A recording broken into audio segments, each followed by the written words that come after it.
Hello, I'm Dhanya Rajendran, and you're watching the News Minute. This week, we published a long form article on a crime that happened in Kerala in February 2017. A young female actor who was traveling in her car was kidnapped and sexually assaulted. It was a crime that Kerala watched in shock, and for years, the people of Kerala have been obsessively following it. We thought, why not have a long form profile on what happened that led to this crime, who were the people accused of the crime, and what is happening in the trial.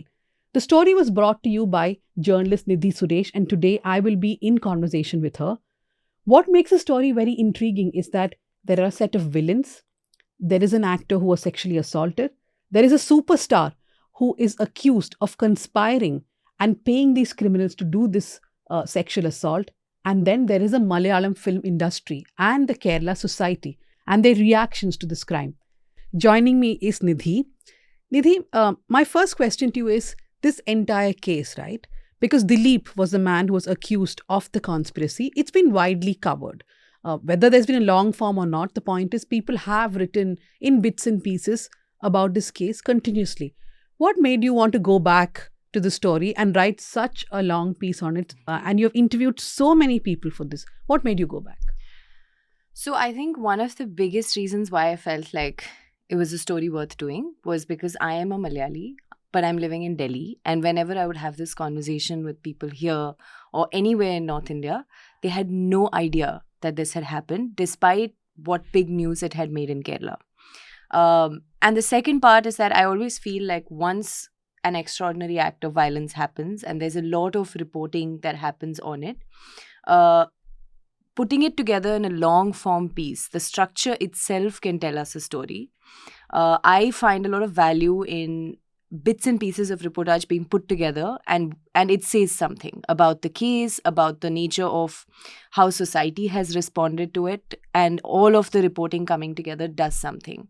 And I thought that this was a good moment before we started reporting on this, before the verdict came. And it felt like a good moment to just take a look at what has happened in the last 7 years after this kind of a crime has happened, because this wasn't an act of violence that just happened to the survivor.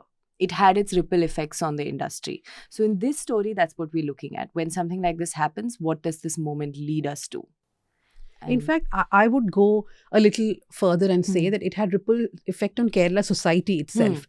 It was not just a crime of that one person did on the other, how society reacted. And to my disappointment, I've really watched how when it came to court, there have been so many setbacks. There have been clear injustices from the court on this victim in many different ways. And still we are not having enough conversation about that, right? I remember when in 2017 this happened, there was also a lot of conversation later about how this was perhaps like the Harvey Weinstein moment for Kerala industry. Did you feel during your reporting that the film industry itself changed in some way or the other because of what happened? I think that there was, so one thing we have to know very clearly, and I think News Minute also has pointed this out, is that this particular moment and what happened in the industry happened before. It predates. It predates the Weinstein movement. So the Weinstein movement, what most of the women told me was help them not to look crazy. Because when they came out and they started saying that this isn't a one-off incident, there is a lot of abuse within the industry. A lot of the men reacted to them saying, oh, you're just being hysterical. Why didn't you say it back then? Why is all of this coming up now? These are just angry feminists. Feminici became the term that came out at that point. And then some of the women I interviewed said that it was the Weinstein movement that gave them the language, and the men stopped and said, okay, there's something bigger happening here. So I feel like for the industry, it had, yes, some people have become more conscious. A lot of film sets now do have an ICC in place. They do have a harassment committee in place. Women can complain. But on the other hand, it's also turned into a bit of a joke. So some of the women I interviewed said that, so now when they go on set, men refuse to sit next to them saying, oh, what if you do a Me Too? I don't know when you're going to complain about me. So women have also felt isolated. That speaking up has made them tough to work with, that they have lost opportunities, that men don't want to work with them. So for a lot of women, even taking a position has made them pay a price. So it's had a in one way, it has been good. Some of the men have become conscious, but on the other hand, there are women who've lost opportunities because they decided to speak up. So I want to go back to the crime itself. To those watching, you have to go read the story. Remember, we are a completely ad-free, no sponsors here on this platform, which means you are paying for the journalism that we do.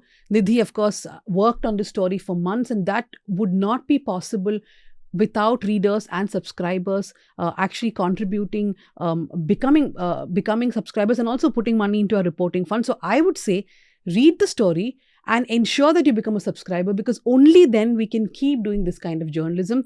Nidhi, for those who are unaware, like you started saying that because you stay in Delhi, you have found that a lot of people are not aware. I myself used to be shocked. I used to tell journalists the Dileep case. They are like, what is a Dileep case? And Who is Dileep?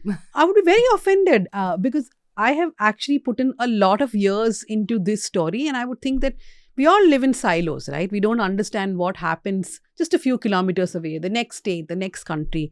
And because you mentioned Feminici, I specifically remember at that time we used to have badges. I had a bag which said, I'm a Feminici. It was such a powerful statement also, right? Women coming out and talking about their experiences. Now when I look back, this is all that we were doing during that period of time. Tell me about this crime. It was a serious crime where there was a supari or a quotation given.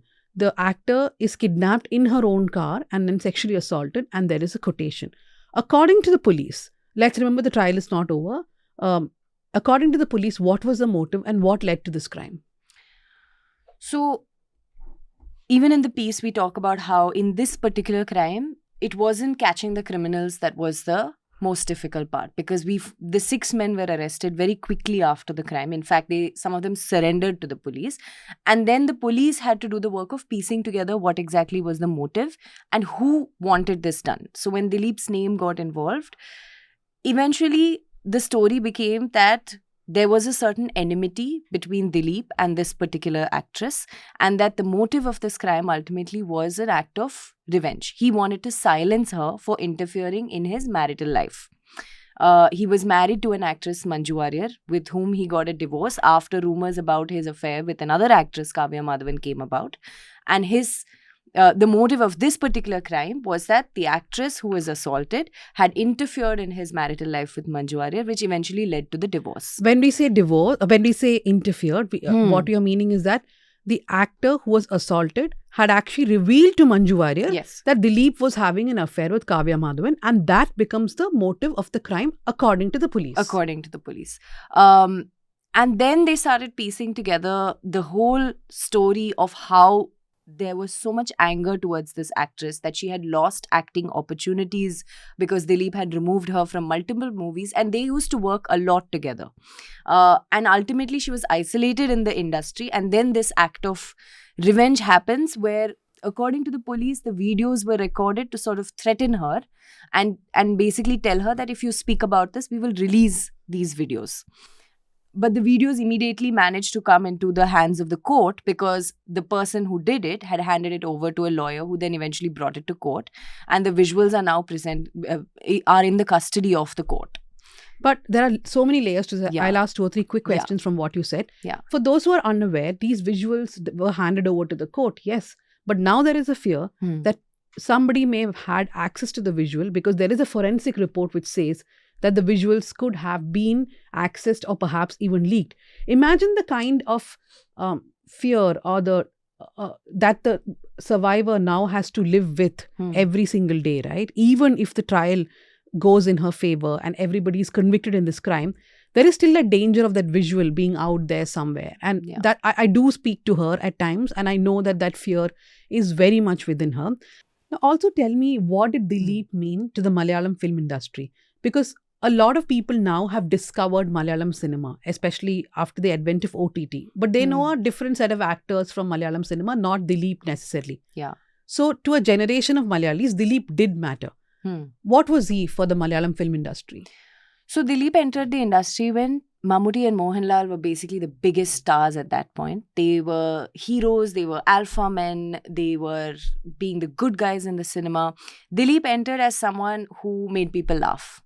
He offered himself up for mockery. He had a huge audience amongst children.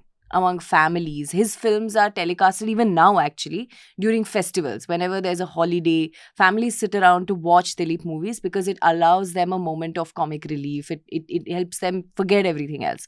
So he became very famous because he also didn't threaten Mammootty and Mohanlal's position. He was able to become a star of the same level almost. But his Through his humor humor. can be questioned now. I mean, Now in his hindsight, humor we is can- heavily questioned yeah, because because it's sexist. yeah, there's a lot of sort of rape conversations that happen in the garb Rape of jokes. humor. Yeah, Mm. rape jokes that happen in the garb of humor. And there's been, I mean, even in the piece, we look at how, in retrospect, his movies are actually extremely problematic. But it was not just his movies, right? He was much bigger than Yes. the movies. So, movies is one aspect. Dilip also became a businessman within the industry in such a way that he had his hands in every aspect of the industry, whether it's distribution, exhibition, production. He had his own cinema theaters. He was part of all associations. He was a theater owner. In fact, now he's also gone into hospitality. So he has businesses in Dubai and Doha. And he's known to have a lot of real estate as well. So essentially, the Malayalam industry did become slightly dependent on him.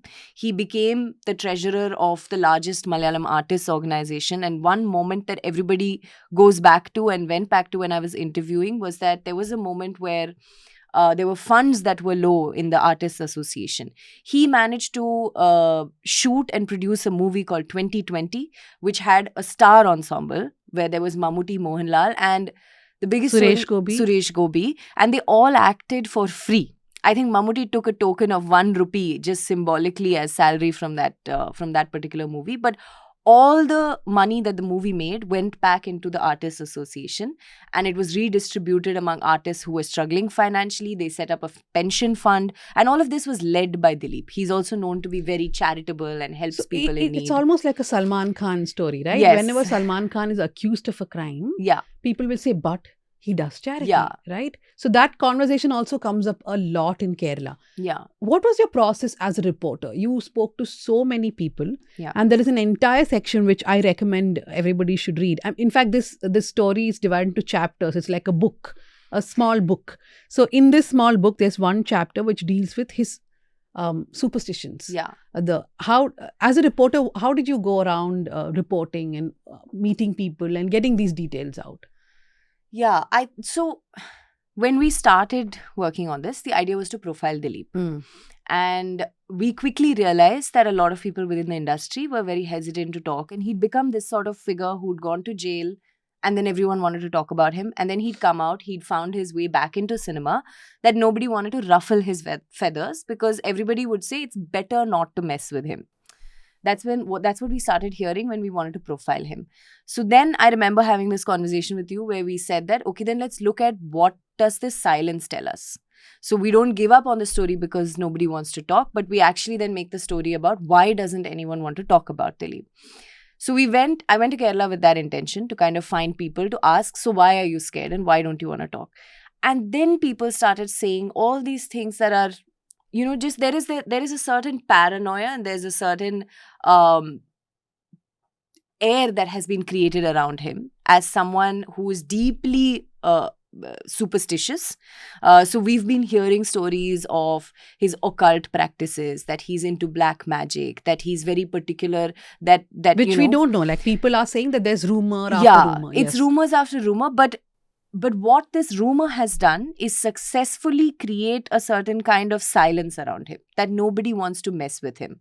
And for us, for me, there was an interesting part in the story where, yes, these are things we will struggle to corroborate, but what these rumors have succeeded in doing is keep people quiet and keep people scared. So we don't know if he does that or not. But the fact that he can do itself has put him in a position of power. And that has done something to women around him. That has done something to people who work with him. That has done something to the industry.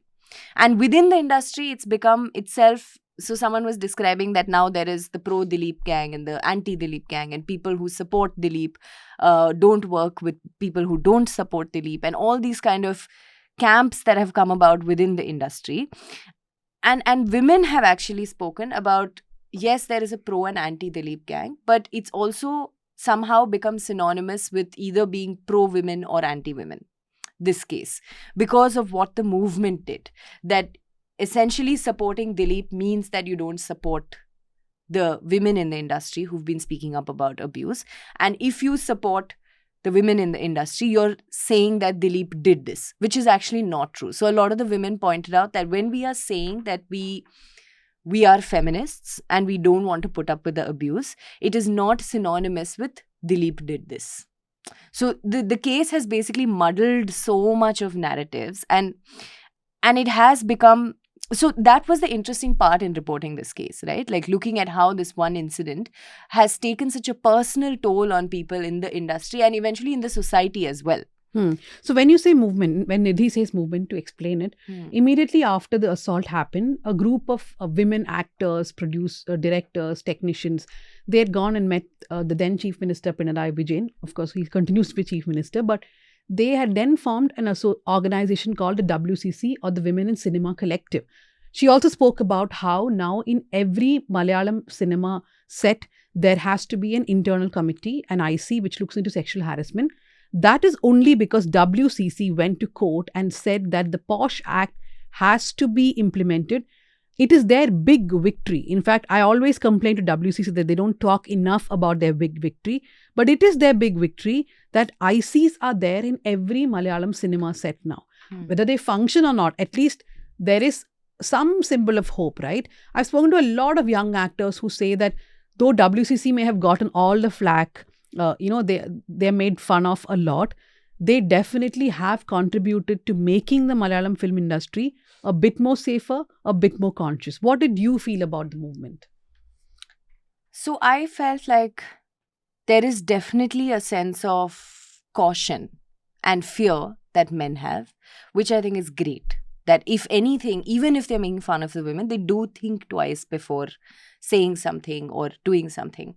And the Bayam Venu, we'll say, right? Like that. And the Bayam Venu in Tamil. Bayam Yeah. Correct. Yeah. So there is that fear. But when I would interview men, I would always ask them, so what did the movement, what do you think of the movement? And the way they would describe it, they would never say it was a useless movement, but essentially they would say that, at every point there will be a union for everything. Like auto drivers have union, taxi drivers have union. Like that now, at this moment, women have their own association and they feel like they should say something. So good. But all the men would also be like, so why didn't they say it when it happened?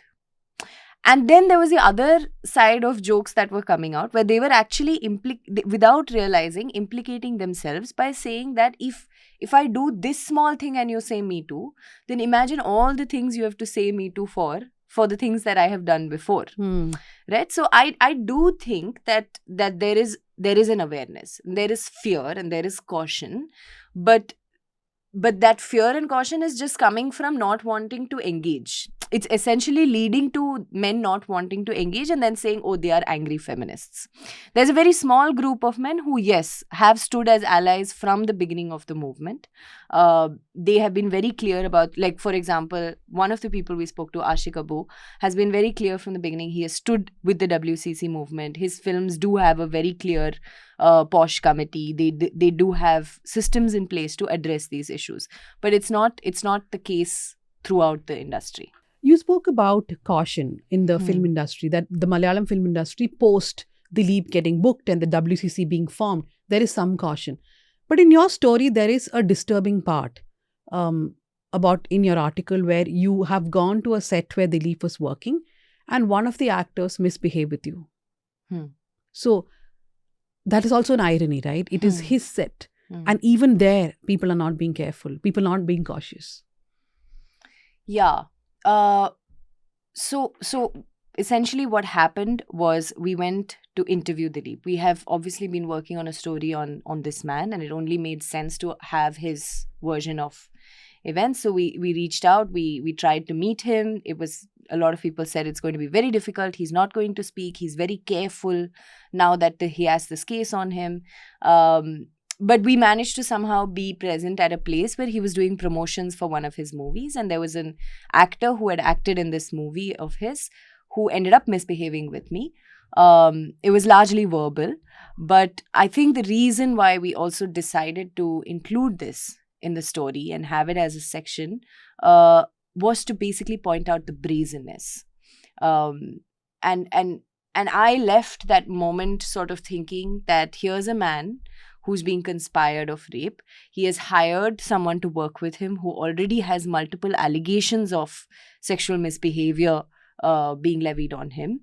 And there is not even a posturing of saying that I'm trying to create a safe environment around me. Or if you're claiming to be innocent, you're not even trying to symbolically show that, oh, I'm innocent, I don't work with the wrong kind of people, or that I ensure to create a safe environment. That's how brazen it was in the industry. So it definitely was a moment of irony that we're trying to report on a story like this, and this sort of an incident happened. And the reason we included it as part of the story was to show how emboldened, and there's a sense of impunity, right? Like, we will do whatever we want to do and can get away with it. So that was the reason why we included it in the story. And it was definitely quite an irony to have to experience that moment while working on a story like this. So that's all, and thank you, Nidhi. For everyone watching, do go to thenewsminute.com and News Laundry and read the article. We also have to mention illustrations done by Shambhavi, edits by Lakshmi Priya. Everyone's been working on the story with Nidhi, who has reported for many weeks and patiently written down all conversations. In fact, Nidhi is one of those people who has large Google Drives. Megha, who worked with with you on the research. Yes. A story takes a lot of people to put it together. And that kind of effort goes, it's not just the reporting, right? You have to then edit it, you have to illustrate it, there's research done. It takes a lot of effort. And as I keep saying in every video, in every story, all this is not possible without your support. So do read the story. Remember, the case is coming to an end. So this story will perhaps put things in perspective for you. And do continue watching the News Minute and News Laundry. Thank you.